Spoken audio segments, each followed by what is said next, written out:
Hi. ಇವತ್ತಿನ ಕಥೆಯಲ್ಲಿ ಬೋಧಿಸತ್ವ ಒಂದು ವೃಕ್ಷ ದೇವತೆ ಅಥವಾ ವನದೇವತೆಯಾಗಿ ಹುಟ್ಟಿರ್ತಾನೆ. ಆಗಿನ ಒಂದು ಕಥೆ, ಪ್ರಾಣಿ ವಧೆ ಮಾಡಬಾರ್ದು, ಪ್ರಾಣಿಗಳನ್ನು ನಮ್ಮ ಆಹಾರಕ್ಕಾಗಲಿ ಯಾವುದೇ ಕಾರಣಕ್ಕೂ ಕೊಲ್ಲಬಾರ್ದು ಅನ್ನೋ ವಿಷಯಕ್ಕೆ ಸಂಬಂಧಪಟ್ಟಂಥ ಕಥೆ.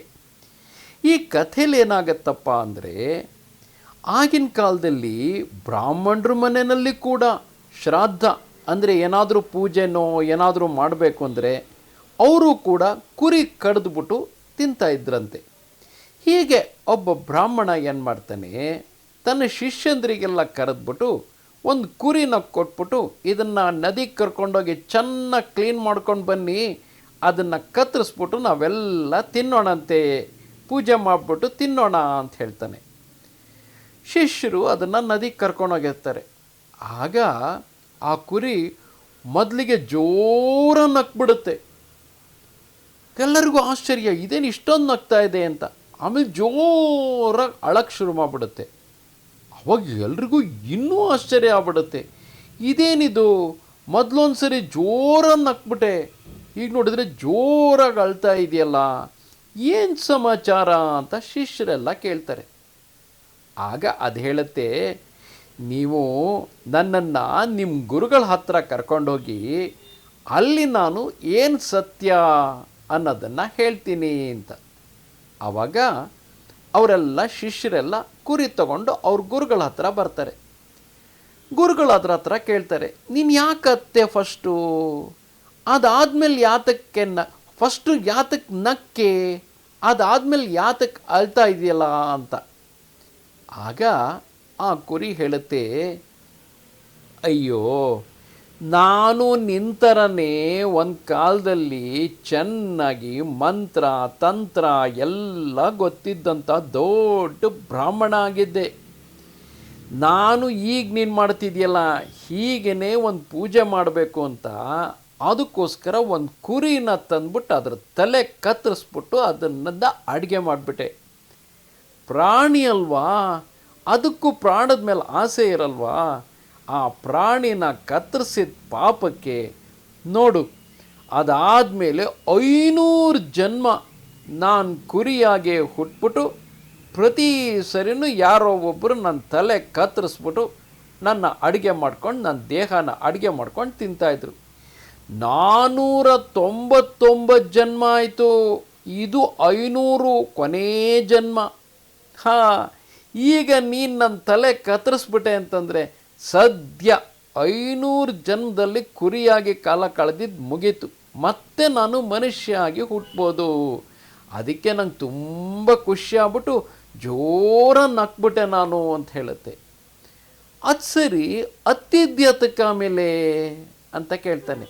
ಆದರೆ ಈಗ ನೀನು ನನ್ನ ತಲೆನ ಕತ್ತರಿಸ್ತಾ ಇದೆಯಲ್ವಾ, ಕುರಿಯಾಗಿರೋ ನನ್ನ ತಲೆನ ನೀನು ಕತ್ತರಿಸ್ತೀಯ ಅಲ್ವಾ, ನಿಂಗಿದೆಲ್ಲ ವಿಷಯ ಇನ್ನೂ ಗೊತ್ತಿಲ್ಲ.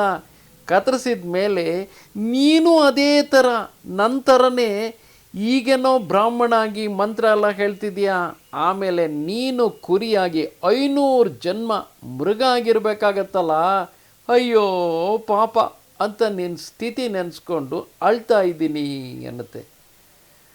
ಆಗ ಈ ಬ್ರಾಹ್ಮಣಂಗೆ ಎಚ್ಚರಾಗುತ್ತೆ, ಹೌದಾ, ನನಗೆ ಈ ವಿಷಯ ಗೊತ್ತೇ ಇರಲಿಲ್ಲ.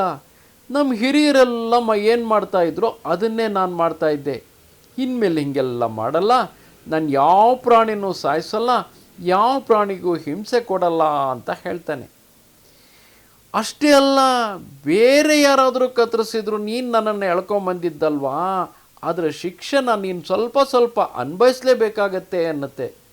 ಓ ಹೌದಾ, ಹಾಗಿದ್ರೆ ಬೇರೆ ಯಾರು ಕೂಡ ನಿನ್ನ ಮುಟ್ಟದಿದ್ದಂಗೆ ನಿನ್ನ ಕತ್ತರಿಸ್ತಿದ್ದಂಗೆ ನಾನು ನಿನ್ನನ್ನು ಕಾಪಾಡ್ತೀನಿ ಅಂತ ಹೇಳಿ ಆ ಬ್ರಾಹ್ಮಣ ಅವನ ಶಿಷ್ಯಂದ್ರ ಜೊತೆ ಆ ಕುರಿ ಎಲ್ಲೆಲ್ಲಿ ಹೋಗುತ್ತೋ ಅದ್ರ ಹಿಂದೆ ಹಿಂದೆ ಹಿಂದೆ ಹೋಗ್ತಾ ಇರ್ತಾನೆ. ಆದರೆ ಒಂದಲ್ಲ ಒಂದಿನ ಕುರಿ ಸಾಯಲೇಬೇಕಲ್ವಾ. ಒಂದಿನ ಏನಾಗುತ್ತೆ, ಬಂಡೆ ಸಂದಿನಲ್ಲಿ ಹುಲ್ಲು ಬೆಳೆದಿರುತ್ತೆ. ಆಗ ಇದು ಕತ್ತು ಉದ್ದ ಮಾಡ್ಕೊಂಡು ಆ ಬಂಡೆ ಸಂದಿಲಿರೋ ಹುಲ್ಲನ್ನು ಎಳ್ಕೊಂಡು ತಿಂತಾ ಇರುತ್ತೆ. ಅದೇ ಟೈಮಿಗೆ ಜೋರಾಗಿ ಸಿಡ್ಲು ಬಡಿಯುತ್ತೆ ಆ ಬಂಡೆಗೆ.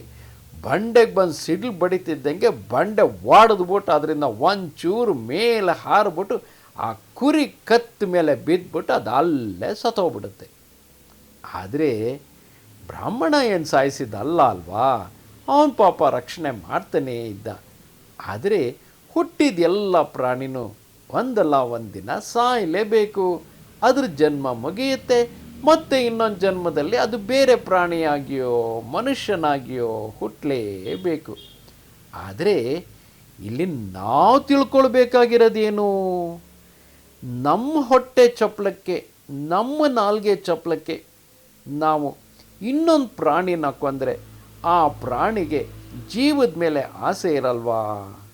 ಹಾಗಂತ ನಾವು ಹಣ್ಣು ಕಾಯಿ ಎಲ್ಲ ಕೇಳ್ತೀವಲ್ಲ ಅನ್ಬೋದು. ಆದರೆ ಹಣ್ಣು ಕಾಯಿ ಗಿಡದಲ್ಲಿ ಬಿಟ್ಟಿರುತ್ತೆ, ಗಿಡನೇನು ನಾವು ಮರ ಕತ್ತರಿಸಾಕಲ್ವಲ್ಲ. ಆ ಗಿಡದಲ್ಲಿ ಬಿಟ್ಟಿರೋ ಹಣ್ಣು ಕಾಯಿನ ತೆಕ್ಕೊಂಬಂದು ಅದನ್ನು ನಾವು ಕತ್ತರಿಸ್ಕೊಂಡು ತಿಂತೀವಿ. ಆದರೆ ಪ್ರಾಣಿ ಹಾಗಲ್ಲ, ಓಡಾಡ್ತಾ ಇರುತ್ತೆ. ಆ ಓಡಾಡ್ತಾ ಇರೋ ಪ್ರಾಣಿ ನಮ್ಮ ಹಾಗೆ ಇರೋದು. ಅದ್ರ ಪ್ರಾಣ ಉಳಿಸ್ಕೊಳ್ಳೋಕೆ ಅದು ಒದ್ದಾಡ್ತಾ ಇರಬೇಕಾದ್ರೆ ಅದನ್ನು ಕೊಂದು ಹಾಕ್ಬಿಟ್ರೆ ಅದಕ್ಕೆ ಬೇಜಾರಾಗಿ ಶಾಪ ಹಾಕತ್ತಲ್ವಾ. ಆ ಪಾಪದಿಂದಾಗಿ ಪ್ರಾಣಿನ ಕೊಂದೋನು ತಾನೂ ಮುಂದಿನ ಜನ್ಮದಲ್ಲಿ ಪ್ರಾಣಿಯಾಗಿಯೇ ಹುಟ್ಟಬೇಕಾಗತ್ತೆ.